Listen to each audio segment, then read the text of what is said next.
নমস্কার, সময় বাংলাতে আপনাদের স্বাগত। আপনাদের সাথে আমি প্রীতি। দেখে নেব আজকের বিশেষ বিশেষ সংবাদ। মেদিনীপুরে বামেদের আইন অমান্য আন্দোলন, পুলিশের সঙ্গে ধস্তাধস্তি। কাজের অধিকার, গণতন্ত্র, সমতা ও ন্যায় বিচারের দাবিতে মেদিনীপুর শহরে আইন অমান্য আন্দোলনে নামল বামপন্থী ছাত্র, যুব, মহিলা, শ্রমিক ও কৃষক সংগঠনগুলি। সোমবার এই কর্মসূচিকে ঘিরে কার্যত সরগরম হয়ে ওঠে মেদিনীপুর শহর। এদিন মেদিনীপুর শহরের বিদ্যাসাগর হল প্রাঙ্গণ থেকে বামপন্থীদের একটি বিশাল মিছিল বের হয়। মিছিলে ছাত্র, যুব, মহিলা, শ্রমিক ও কৃষক সংগঠনের বহু কর্মী সমর্থক অংশ নেন। বিভিন্ন দাবি সমর্থনে স্লোগান দিতে দিতে মিছিলটি শহরের বিভিন্ন গুরুত্বপূর্ণ রাস্তা পরিক্রমা করে কালেক্টরেটের দিকে এগিয়ে যায়। মিছিল কালেক্টরেটের গেটে পৌঁছতে পরিস্থিতি উত্তপ্ত হয়ে ওঠে। আন্দোলনকারীরা কালেক্টরেটের মূল গেটের দিকে এগিয়ে যাওয়ার চেষ্টা করলে আগে থেকেই মোতায়েন থাকা বিশাল পুলিশ বাহিনী তাদের আটকে দেয়। কালেক্টরেট গেটের মূল প্রবেশ পথ বন্ধ করে দিয়ে পথ আটকায় পুলিশ। এরপর পুলিশ ও আন্দোলনকারীদের মধ্যে বেশ কিছুক্ষণ ধরে ঠেলাঠেলি হয়। পরিস্থিতি নিয়ন্ত্রণে রাখতে ঘটনাস্থলে মোতায়েন ছিল অতিরিক্ত পুলিশ বাহিনী। আইন অমান্য করে এগিয়ে যাওয়ার অভিযোগে একের পর এক আন্দোলনকারীকে আটক করে পুলিশ। আন্দোলনকারীদের দাবি, এদিন প্রায় 10,000 মানুষকে গ্রেপ্তার করা হয়। পরে তাদের প্রত্যেককেই জামিনে ছেড়ে দেওয়া হয়। এরপর আন্দোলনকারীদের একটি প্রতিনিধি দল জেলা শাসকের দপ্তরে যায়। সেখানে তাদের বিভিন্ন দাবির কথা উল্লেখ করে লিখিত ডেপুটেশন জমা দেওয়া হয়। কাজের অধিকার নিশ্চিত করা, গণতান্ত্রিক অধিকার রক্ষা, সামাজিক ও অর্থনৈতিক ক্ষেত্রে সমতা প্রতিষ্ঠা, ন্যায় বিচার নিশ্চিত করা সহ একাধিক দাবির কথা ডেপুটেশনে তুলে ধরা হয়। বাম নেতৃত্বের বক্তব্য, সাধারণ মানুষের জীবন জীবিকার সঙ্গে যুক্ত একাধিক সমস্যা এবং গণতান্ত্রিক অধিকার রক্ষার দাবিতে এই আন্দোলন সংগঠিত হয়েছে। দাবি পূরণ না হলে আগামী দিনে বৃহত্তর আন্দোলনের পথে যাওয়ার হুঁশিয়ারি দিয়েছেন তারা। আইন অমান্য কর্মসূচিকে কেন্দ্র করে এদিন মেদিনীপুর শহরে ব্যাপক পুলিশের নিরাপত্তার ব্যবস্থা করা হয়। কর্মসূচি ঘিরে শহরের বিভিন্ন এলাকায় যান চলাচলেও সাময়িক প্রভাব পড়ে।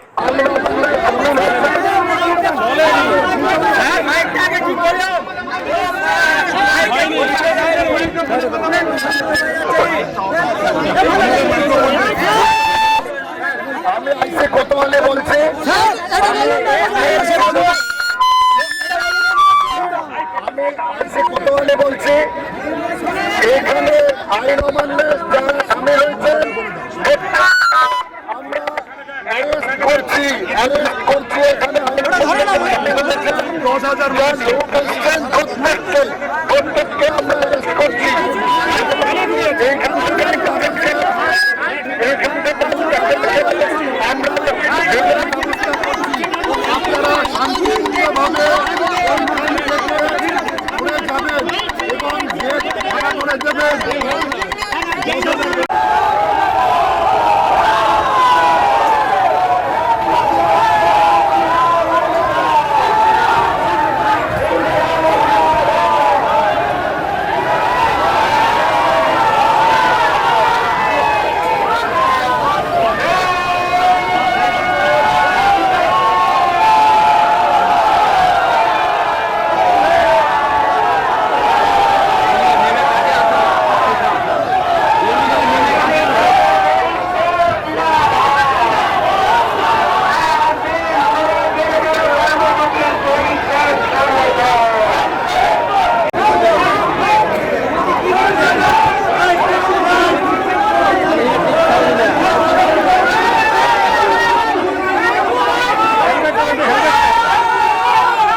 কিছু বলুন না।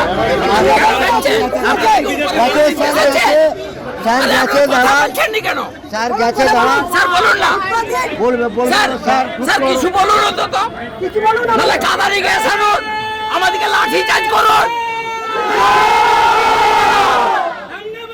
বাংলা থেকে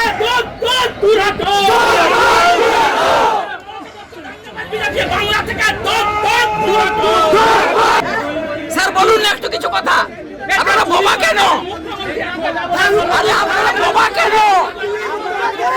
একটু কিছু বলুন, কিছু বলুন।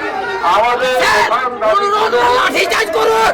আজকে গোটা দেশ জুড়ে জেল ভরো হচ্ছে। আমরা চেয়েছিলাম, আমাদের দাবি হলো পুলিশ আমাদের অ্যারেস্ট করুন। আজকের জেল ভরো আন্দোলন সফল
অপরাধ সরকার অপরাধ আইন ভাঙো চলে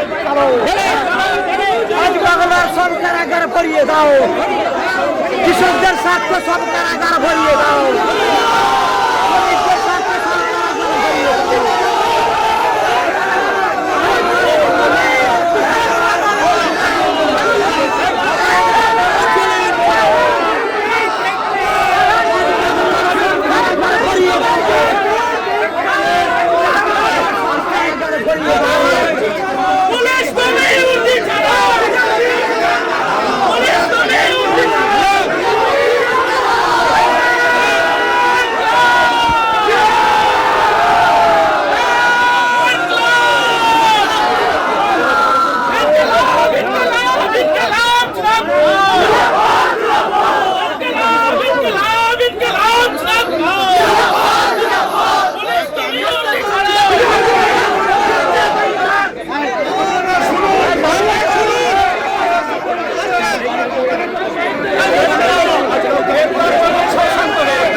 সিআইটি জেলা সম্পাদক গোপাল প্রামাণিক আছে।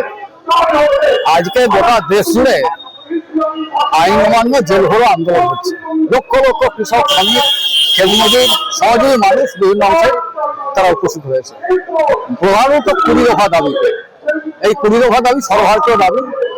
তার মধ্যে আছে ফসলের স্বামীনাথন কমিশন, সুপারভিলের মহকুমা সভাপতি, 4টা সংকটকে এক জায়গায় এনে যে তারা শ্রম আইন চালু করছে এটা বাতিল করতে হবে। শ্রমিকদের কিছুটা অধিকার কেড়ে নেওয়া যাবে না। ক্ষেতমজুর তাদের কাজের 200 দিন কাজ, 600 টাকা মজুরি, এভাবে 20 দফা দাবি আছে। এর সাথে আমাদের জেলার অনেকগুলো দাবি আছে। তার গুরুত্বপূর্ণ দাবি আমাদের রাজ্যে, এক, এসআইয়ের প্রক্রিয়ায় যা হচ্ছে তাতে প্রকৃত ভোটার একজনের নাম বাদ দেওয়া যাবে না। প্রতি ব্লকের ট্রাইব্যুনাল গঠন করতে হবে। দুই হচ্ছে হকার উচ্ছে, ছোট দোকানদার উচ্ছে, বিকল্প ব্যবস্থা না করে কর্মসংস্থান উচ্ছেদ করা যাবে না। বহু কোটি কোটি বেকার, বিকল্প ব্যবস্থা করতে হবে। আমাদের আলু চাষিরা ভয়ঙ্কর সর্বনাশ হচ্ছে, যা চাষ করেছে একর প্রতি প্রায় 48,000 টাকা ক্ষতি হচ্ছে। আলু চাষিদের ফসলের ক্ষতির উপযুক্ত ক্ষতিপূরণ সরকারকে দিতে হবে। আরো কিছু দাবি, এইভাবে জেলার গোটা দেশের 20 দফা দাবিকে সামনে রেখে আজকে দেশ জুড়ে এটা হচ্ছে। দেশের কৃষক সংগঠনগুলির যৌথ মঞ্চ, সংযুক্ত কিষাণ মোর্চা, কেন্দ্রীয় ট্রেড ইউনিয়ন সমূহ, ফেডারেশন এবং আমাদের রাজ্যে গোষ্ঠী সংগঠন গোটা দেশ জুড়ে আজকের তারিখে জেল ভরো আইন অমান্য আন্দোলন সংগঠিত করছে।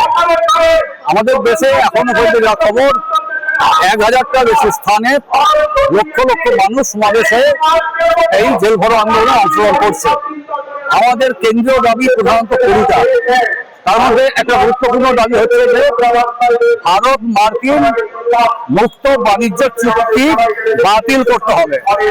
কারণ আমেরিকা সহ এইসব দেশে, ইউরোপের দেশগুলো নেই, কৃষিতে ভর্তুকি দেয় 30 থেকে 50 লাখ টাকা।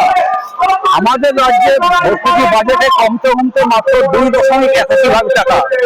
ওই বিশাল ভর্তুকি প্রাপ্ত পণ্যের সাথে আরো অনেক কারণ আছে। তার একটা কারণ, আমাদের কৃষকরা পেরে উঠবে। আমাদের দাবি 4টা সম্পদ নতুন আইন আছে, আইন বাতিল করতে হবে। এ পর্যন্ত শ্রমিকের অধিকার, কাজের ঘন্টার অধিকার এবং তাদের মজুরির অধিকার যা আছে কেড়ে নেওয়া যাবে না। অসংখ্য ক্ষেত্রে নানান ধরনের আশা কর্মী থেকে আরম্ভ করে গৃহ পরিচালনা অসংখ্য সমস্যার মধ্যে আছে। সেই সমস্যাগুলো সমাধানের নির্দিষ্ট দাবি আছে। শ্রমিকদের মিনিমাম ওয়েজ 42,000 টাকা, মজুরদের বছরে 200 দিন কাজ, 700 টাকা মজুরি, 10,000। আমি পুলিশ ঘোষণা করছি। আমার নাম মেঘনাথ ভূঁইয়া, রাজ্যের সভাপতি। দেশ জুড়ে লড়াই চলছে। শ্রমিক, কৃষক, ক্ষেতমজুর, বস্তি সহ খেটে খাওয়া মানুষ আজকে যে লুট শুরু করেছে কেন্দ্রীয় সরকার এবং আমার এই 3 মাসের রাজ্যের সরকার, তার বিরুদ্ধে এই লড়াই। আজকে আমাদের জেলায় প্রায় 10,000 শ্রমিক, কৃষক, ক্ষেতমজুর আমরা আজকে আইন অমান্য এবং আমরা গ্রেপ্তার হলাম। বিষয়টা কি? আজকে শ্রমিকদের 8 ঘন্টার পরিবর্তে 12 ঘন্টা কাজ, ধর্মঘটের অধিকার থাকবে না, ইউনিয়ন করার অধিকার থাকবে না, আমাদের শ্রমিকদের দর কষাকষির অধিকার থাকবে না। পরাধীন ভারতবর্ষ থেকে আজ পর্যন্ত যে লড়াইয়ের মধ্যে দিয়ে সমাজজীবী মানুষ আজকে অধিকার অর্জন করেছিল, এই সময় আইনের মধ্য দিয়ে বতর খাটা মানুষ, খেটে খাওয়া মানুষের অধিকারগুলো আজকে লুট হচ্ছে। তার বিরুদ্ধে আজকে লড়াই। আজকে আশা, ICDS, মিড ডে মিল, তাদের যে অধিকার আজকে শ্রমিক হিসেবে তাদেরকে স্বীকৃতি দিচ্ছে না, সরকারি কর্মী হিসেবে স্বীকৃতি দিচ্ছে না। রাজ্যের সরকার আসার পর যেভাবে গরিব হকারদের উচ্ছেদ করা হচ্ছে, বস্তিবাসীদের উচ্ছেদ করা হচ্ছে, যারা 50 বছর 60 বছর যারা পেটের জ্বালায় রাস্তার ধারে হচ্ছে করে কমে খেত, তাদেরকে আজকে রাতের অন্ধকারে বুলডোজার নীতি চালানো হচ্ছে। এর বিরুদ্ধে আজকে আমাদের জেলায়ও 10,000 শ্রমিক, কৃষক, ক্ষেতমজুর আমরা আজকে এলাম, গ্রেপ্তার বরণ করলাম। এটা সরকারকে হুঁশিয়ারি দিচ্ছি যে সরকার এই সমস্ত নীতি বদলাও, নাহলে গরিব মানুষ, সাধারণ মানুষ তারা যদি খেপে যায়, তাদের যদি অধিকারগুলো লুণ্ঠন হয়, কি করতে পারে আজকে 15 বছরের তৃণমূল দেখেছে, আমার রাজ্যের বিজেপিও দেখবে। তার জন্য আজকে আমরা আইন অমান্য এবং জেল ভরো আন্দোলনে সামিল হলাম। গোপাল প্রামাণিক, CIT জেলা সংবাদ। সংবাদ এখনকার মতো এই পর্যন্তই। সঙ্গে থাকুন, দেখতে থাকুন সময় বাংলা।